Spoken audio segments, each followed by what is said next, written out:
Hi viewers, இன்னைக்கு நம்ம east Tambaram வந்திருக்கோம். இங்க பார்க்குற டெரஸ்ல நம்ம மெட்டல் ஷீட் ரூஃபிங் பண்ண போறோம். 36/20 அந்த ஏரியால நம்ம இந்த ரூஃபிங் வர்க் பண்ண போறோம். பிஃபோரா ஆல்ரெடி அவங்க கிரீன் ஷீட் மேலே லேயிங் பண்ணி கீழே வந்து ரூஃப் கார்டன் பண்ணியிருந்தாங்க. ஸோ கம்ப்ளீட்டாக அந்த எல்லாத்தையும் எடுத்துட்டு நம்ம 150 mm by 150 பிளேட் யூஸ் பண்ணி அதில் நம்ம போஸ்ட் நிப்பாட்டி இந்த ரூஃப் செட்டிங் போட போகிறோம்.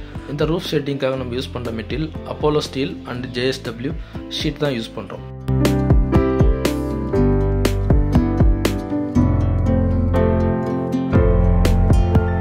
போஸ்ட் நிப்பாட்டி பர்லிங் ஒர்க் போயிட்டுருக்கு.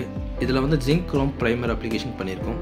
இது வந்து நார்மல் ப்ரைமரை விட ஸ்ட்ரென்த் அதிகம், அதே போல் வந்து ஈஸியாக கரோட் ஆகாமல் ரொம்ப நாளைக்கு ஸ்டீலே ப்ரொடெக்ட் பண்ணும்.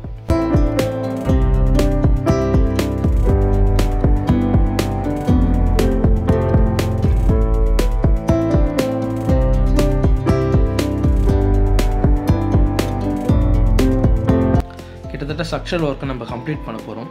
ஒன் சைடு வந்து ஹைட்டாகவும் ஒன் சைடு டவுனாகவும் வைக்கும்போது நல்லா ஸ்லோப்பிங் இருக்கும். ஸ்லோப்பிங் அதிகமாக இருக்கும்போது உங்களுக்கு மழை தண்ணி மேலே நிற்காமல் ஸ்டோர் ஆகாமல் ஈஸியாகவே ட்ரைன் ஆகிடும். இதனால் வந்து உங்களுடைய ஷீட்டு ஈஸியாக துரு பிடிக்காமல் ரொம்ப நாளைக்கு இருக்கும். ஸோ ஸ்லோப்பிங் எந்த அளவுக்கு நம்ம கொடுக்குறோமோ அந்த அளவுக்கு வந்து லீக்கேஜ் ப்ராப்ளம் வர்றதுக்கான சான்சஸ் ரொம்பவே கம்மி.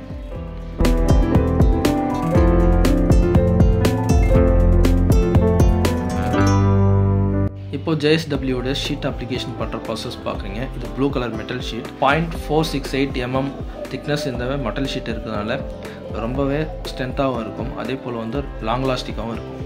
ரூஃப் டாப் மட்டும் இல்லாமல் சைடு வாலையும் நம்ம இந்த மெட்டல் ஷீட்டில் கவர் பண்ண போகிறோம். இது போல் சர்வீஸ் வேணும்னா ஸ்க்ரீனில் தர நம்பரை கான்டாக்ட் பண்ணுங்கள். அதுக்கு முன்னாடி நம்ம சேனலை சப்ஸ்கிரைப் பண்ணுங்கள், ஷேர் பண்ணுங்கள், லைக் பண்ணுங்கள். Thank you viewers.